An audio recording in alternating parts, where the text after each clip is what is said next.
What's going on, guys? Welcome back to my channel. Today's video is the movies are coming for May of 2023. This is where I let you know what brand new films you can expect to find at your local theater next month. So May is the start of summer blockbuster movie season, and there's 3 movies in particular that definitely define summer blockbuster, but there's also a lot of other smaller choices. So if you don't want to go with a big, huge movie, you do have other options out there. But starting off with our first date, which is May 5th. May 5th is a huge brand new release date because we have Guardians of the Galaxy Volume 3, our newest Marvel film.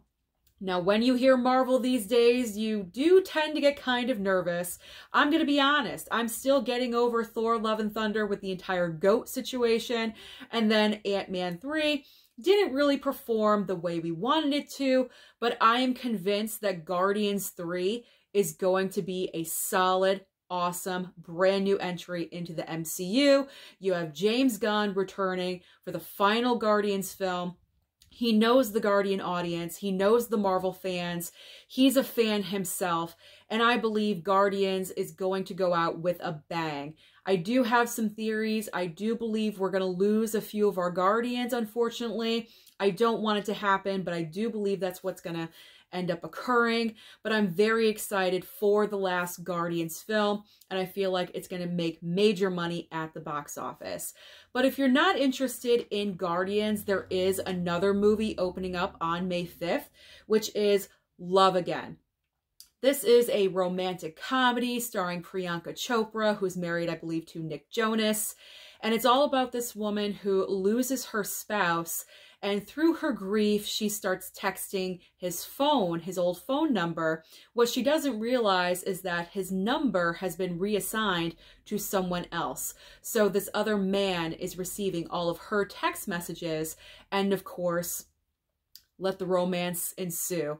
They fall in love, probably. There's probably misunderstandings, you know, a typical rom-com situation.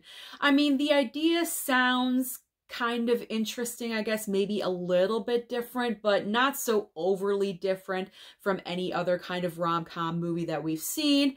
I'm really not interested in seeing this one at the box office. It seems like a smaller movie, so I'm not really understanding why it just wouldn't go to a streaming service. I know a lot of you are going to say every movie should have the chance to go to the theater, and I do understand your point. However, this film going up against Guardians of the Galaxy on its opening weekend, I'm not really seeing Love Again pulling in a huge amount of money. But you never know, I could be wrong. So we'll stay optimistic and we will see. Let's move on to our next date, which is Mother's Day weekend. So what is the box office delivering on Mother's Day weekend? We got Book Club, The Next Chapter. That's right. The ladies from the first book club movie are back for their next adventure. And I'm going to be honest, I did go and see the first film with my mother, and that is your target audience. It is Mother's Day weekend. You have mothers and daughters and grandmothers. This is a movie for multi-generations to go and see together.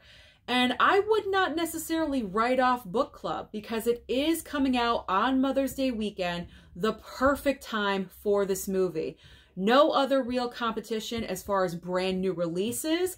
Obviously, with Guardians opening the weekend before, it's still going to go ahead and make money the following weekends. But I think this is great counter-programming for people that just aren't interested in Marvel. They're not interested in superhero movies, and you want to go and see something with your parents, with your grandparents. This is the perfect film. So you never know. Book Club: The Next Chapter could surprise us and pull in some decent dollars. We're just going to have to wait and see when I do my weekend watch report. The following weekend, one huge brand new entry on May 19th, and that is Fast X, the next installment of the ever iconic Fast and Furious franchise. Say that 5 times fast. It's a challenge. All right, so Fast X. This apparently is the second to last movie of this franchise. Vin Diesel has come out and said, we're doing Fast X. We're kind of splitting it into 2 movies, and the franchise is done. Am I convinced? I don't know. I'm not really sure. But what I am sure is from watching this trailer, it's got to be better than Fast 9. Fast 9 was just so over the top. As we know, the Fast and Furious franchise as a whole is just plain over the top with everything. The later films, it's like 7, and not necessarily 7, but 8, 9, and now 10. They're trying to outdo the next movie and the next movie. But once you went to space in Fast 9, that just really went somewhere that I didn't think that they were going to do, because it was a joke and they actually put it into the movie, and that just really turned me off. The thing about the Fast and the Furious franchise is that you see the next movie and you say you're done, but then once the new movie comes around the following year, you know you're going to go and see it. And personally, that's me. I did not like Fast 9 whatsoever. It's at the very bottom of my list. I like Tokyo Drift more than Fast 9. And I wrote it off and I said, there's no way. But with the next movie coming out, it's on the horizon. We're about like 3 weeks away from it. Of course, I'm going to go and see it. My interest is piqued. Yes, it's completely over the top, but you know that going into Fast and Furious movies. You know the situations are going to be so ridiculous, never could happen in real life, but you accept it and you embrace it for what it is. And yeah, I'm going to go and see it. I'm probably not going to like it, but I will go and see it. Okay, going into our last weekend of May, for some reason, they decided to release 5 brand new releases on the very last weekend of May. I guess Memorial Day weekend, but I don't know what they were thinking with 4 of these movies, because the movie that will dominate is The Little Mermaid. The live action version of Little Mermaid, one of the most anticipated movies of 2023, is finally releasing Memorial Day weekend. Let's be honest, this movie is going to kill at the box office. It is going to rake in so much money. I'm probably gonna say right now, it's going to make $1 billion, because this movie has so much nostalgia behind it. And that's the reason why I want to go and see it. I don't normally go and see Disney films in the theater, but with The Little Mermaid, I do want to, because I have nostalgia with this film.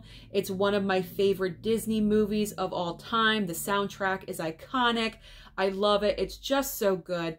And I do want to see Melissa McCarthy's portrayal of Ursula in this film, because Ursula is one of the greatest Disney villains, and I want to see her portrayal. What makes me a little bit nervous about The Little Mermaid, though, I have to be honest, the runtime. It is apparently 2.5 hours. The original Disney film, The Little Mermaid, is only about 90 minutes. So what are they adding in here to make it an extra hour long? That makes me, as I said, a little bit nervous. But overall, I'm optimistic about the live action version, so I definitely will see it. It's going to kill it. It's Memorial Day weekend. It's probably going to ride through the entire summer and make the $1 billion. So what other movies are coming out on the same weekend to kind of give competition? Nothing that's going to knock your socks off. So the next big movie, I guess, is called The Machine. Apparently, it's based on a true life story about this man that had kind of a shady past that comes back to haunt him. In a comedic way, though, because I've seen the trailer for this movie several times, and it is a comedy. It's a funny movie. But the problem is, I don't think anyone knows that this movie is coming out, because besides the trailers, I haven't seen any marketing or advertisement for this film at all whatsoever. I mean, look at the poster. The poster isn't even anything to write home about. It's very basic. It's a color with the title. That is it. That says a lot to me.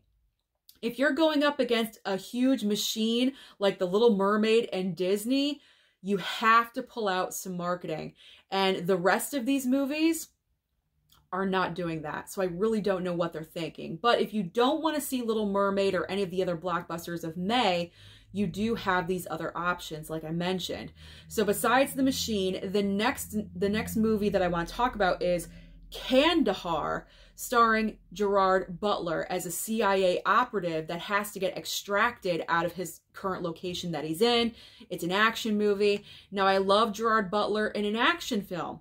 But again, the big problem with this film, no marketing or advertisement. I honestly didn't know this movie even existed until I started looking up the films on my AMC app to make this video. So that is a huge problem. But I'm not going to go and see this movie at the theater. Probably not, because I have kind of a busy schedule, and a lot of people are like me. If they're busy, they're going to opt to see the larger films, the blockbusters, and not this one. But you never know. You never know. Maybe someone doesn't want to go and see Disney and they want to go and see Gerard Butler. It could happen. All right, the next movie on May 26th, we have About My Father. So this movie stars Sebastian Maniscalco, I think you say his name. He's a very well-known comedian. And then also Robert De Niro. So Robert De Niro plays his father. Now, Sebastian in this movie is getting married. His fiance wants him to bring his father over to meet her family, her parents. And it's a movie about culture clash. This is really nothing new. This is not a new plot line. We've seen several movies tackle the exact same subject, so I really don't understand why this film is even going to theaters. Apparently, with Robert De Niro starring in the movie, that pushes it out to theaters even more, but in my opinion, this movie probably should have just gone to streaming, because I feel like this film is not going to perform because there's so many other huge movies and other movies coming out in June. It's just going to get lost in the shuffle, so to speak. It seems like it could be a funny movie. Possibly could be a very funny comedy. I'm sure it is. But it's going to get lost. And then the last movie I have on this date is You Hurt My Feelings, starring Julia Louis-Dreyfus. Now, this is about a married couple, and she is a writer. She writes a book, apparently. And the husband reads it and gives his honest opinion about what she wrote. Hence the title, You Hurt My Feelings. How do we make a movie about this subject? I don't know. It just doesn't seem like the kind of topic that could really drive a film, if you know what I'm saying. So again, much like what's the other movie? About My Father. I couldn't even remember the title. Much like About My Father, I just feel like You Hurt My Feelings is going to get lost in the shuffle. Out of the 4 movies I just mentioned, I believe The Machine and Kandahar probably most likely will have the most chance of performing, maybe giving some kind of number at the box office as counter-programming to the large blockbuster movies. But I feel like About My Father and You Hurt My Feelings, they should have just gone to streaming. But in case you guys are interested in smaller films, they will be out there for you in the month of May. So those are all of the May movies that you can expect next month at your local movie theater. Comment down below and let me know which of these films you're most excited for. And if you're not a fan of the big blockbusters, what are you excited to see of the smaller movies that I mentioned? So comment down below and let me know. Don't forget to like and subscribe before you leave, and I'll see you next time.